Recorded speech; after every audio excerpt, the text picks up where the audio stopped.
Tidak semua kesembuhan datang dengan suara gemuruh. Tidak selalu disertai mujizat yang terlihat jelas. Dan seringkali bukan terjadi secepat yang kita harapkan. Kadang kita datang kepada Tuhan dengan satu permintaan sederhana.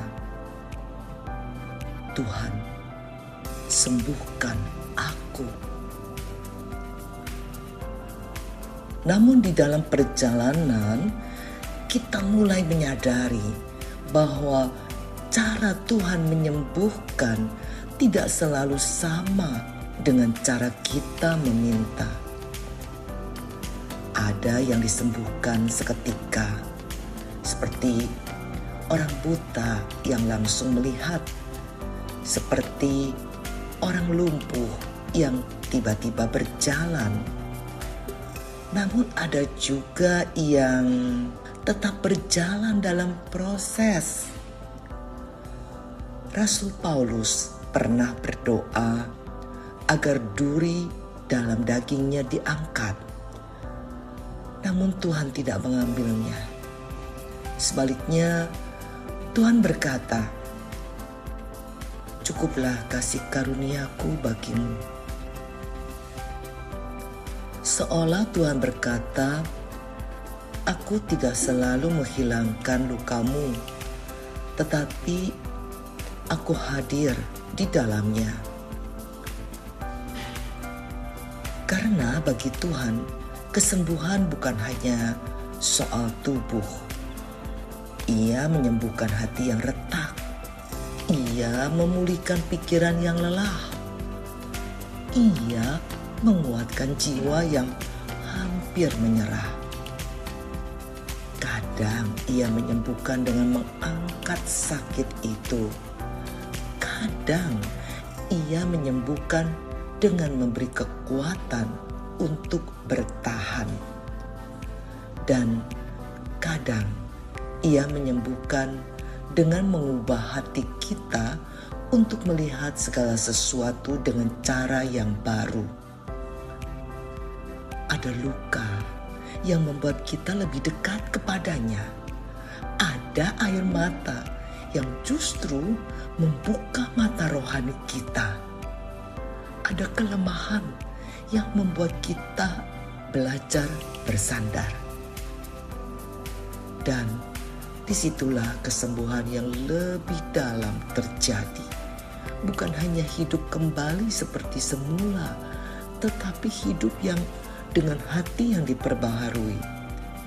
Seringkali kita berpikir kesembuhan berarti semuanya kembali baik.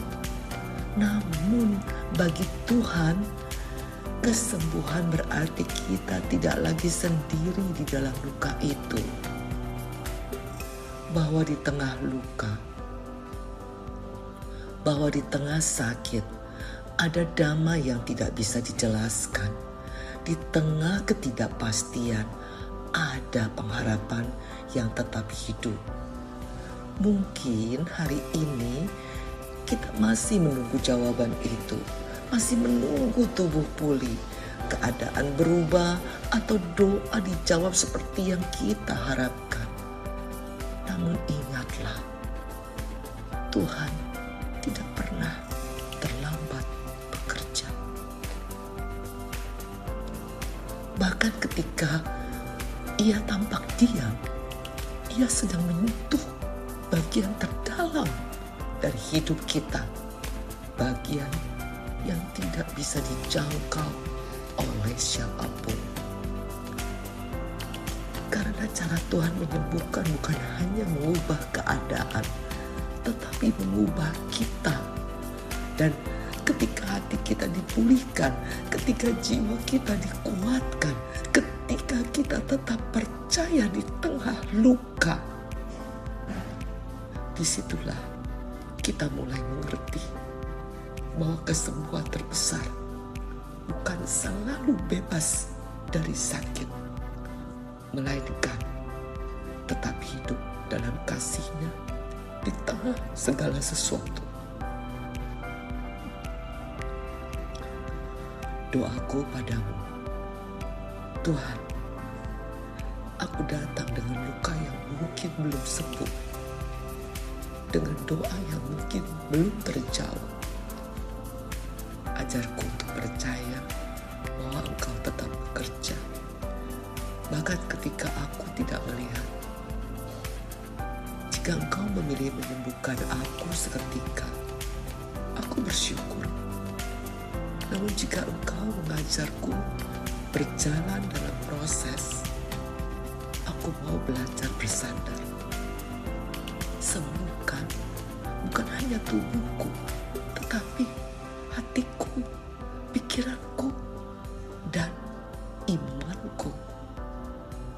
Agar dalam segala keadaan, aku tetap menemukan Engkau sebagai sumber hidupku yang sejati.